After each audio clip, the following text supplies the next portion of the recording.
Hi, parents and guardians. This is an intervention presentation that just gives you a little bit more insight into what Ridgewood offers students when they start to just fall behind on certain things and what we have that can be utilized if you want your child involved in it, or sometimes we just place your child in there and then we let you know that they have been placed inside of this class. So just a little bit of a brief overview, maybe 3 to 4 minutes of your time. We appreciate you taking a time to watch this. So why do we do interventions? We do understand that students learn in different ways and at different times here at Ridgewood. And so we do have like this opportunity that we don't want kids to take tests when they're not ready to take tests, and to move through material as they understand it, they continue to move and they continue to learn and grow. And so why we do intervention is we want to help students try to stay on the pace of their classmates as much as possible. So this just gives one more person that can help like reiterate maybe what a lesson was, how to complete the homework that needs to be completed, and maybe even give them a better understanding of what's going on. Sometimes we use intervention to get kids caught up. So they've already fallen behind. And so then we're using this time to go ahead and, okay, during class, stay up to date with what you're doing in class with your teacher. And now that you're in intervention, we're going to help you turn in those assignments that are missing from before. And it also provides students with more structure and support. So those are the 3 reasons why we do intervention. That structure and support piece, we could offer just a regular study hall, or sometimes we offer early release or late arrival. And when we do that kind of stuff, some students are not as good with structuring that time that they have at the beginning of the day or at the end of the day. And so intervention provides them with some structure. There's an adult in front of them that can get them to do work, to check in with them, to see how the work is going. So those are the reasons why we do intervention. Types of interventions that we're currently offering here at the school.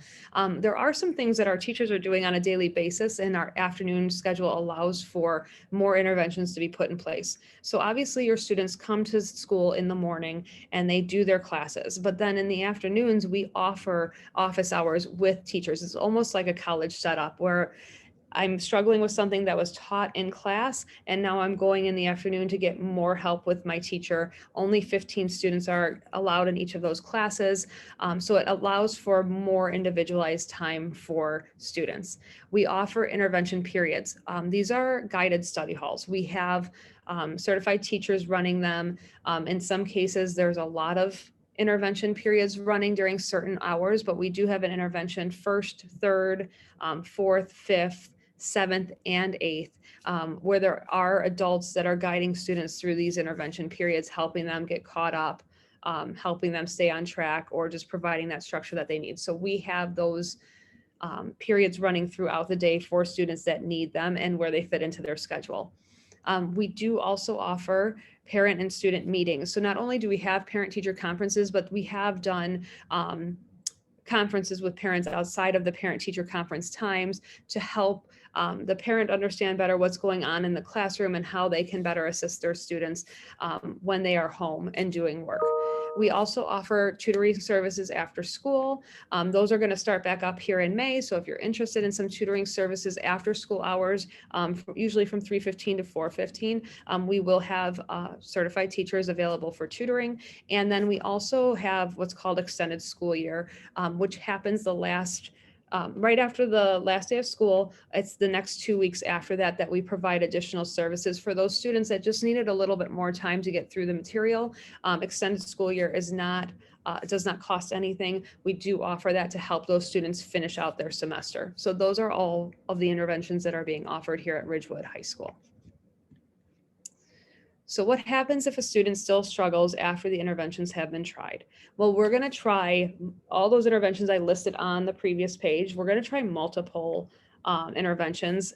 If one doesn't work, we're going to move on to the next one. If that one doesn't work, we're going to move on to the next one. So we're going to keep trying those and even keep some of those interventions in place as we try a new one to see if it helps. Sometimes our interventions, though, are not effective and we have other options.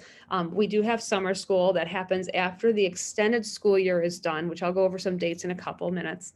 Once extended school year is done, we do have summer school options available to the students so that they can recover those credits that they may not have gained during the course of the school year. We do have alternative programs within our building. In the past, this has been called Achievers. We even have a school within a school currently, or we may even have a referral for special education services. So if we're starting to see that there is maybe perhaps some bigger issues, we can then refer students through the special education pipeline to get them additional services, to get them more one-on-one time, to get them accommodations that need to be made in order to make them successful here at Ridgewood High School. So dates to be aware of, just so that I have this out there for you. If your student has not met at the end of the school year, they will be enrolled into extended school year. The dates for the extended school year are June 9th through June 17th. As I stated on a previous slide, extended school year does not cost you any money. It is another week and a half of time that the students can come into the building. They can work on the work that they have not completed for their teachers. And if they submit it and it's done with quality, we will then give them a grade for the classes that they had yet to finish from either first or second semester. So that's extended school year. This other piece, if they do not finish it with that 2-week extended school year time, they will be enrolled into summer school. And summer school dates are June 21st to July 29th. There is a brief period in there from July 1st to July 5th that will be off because of the holiday, but they will be coming in Monday through Thursday, 3 hours a day to do the work to recover the credits that they did not complete during the course of the school year. There is a fee for that summer school, so we're really trying to get students to finish during extended school year so that we don't have to roll them into summer school. And there is always help. So with all of this information that you now have available to you, there are people here in the building that you can contact. If you feel that your child needs additional support and they haven't been enrolled in it yet, you can totally call us up, email us, and ask to have your student enrolled in it. So I do have contacts. Eric Lasky, our assistant principal, he is in charge of the tutoring after school. So he's the guy to contact when it comes to tutoring.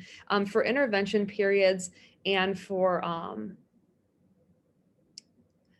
the intervention periods, if you want to have a parent-student meeting, you can contact myself or Katie Davis. So you see both Beth Hansis and Katie Davis. Our emails are listed on there, and we will help you through setting up those meetings, getting in touch with the teachers, having a group meeting where we can talk about the different things that might help your student better. And then if you want your students to take office hours and you feel like they're not taking advantage of it, there's always, every teacher that your student has office hours in the afternoon. So you can contact individual teachers. If you go into Skyward and you see that there's a NM in their grade book, you can contact the teacher first and get some information before, and get them into office hours before we roll them into interventions, just to see if that might help get rid of that NM, and then they're in good standing. Thank you for your guys' time today. And if you have any questions, please feel free to contact us at any point in time that you feel that your student might need a little bit more help, or you might receive an email from us. Thank you.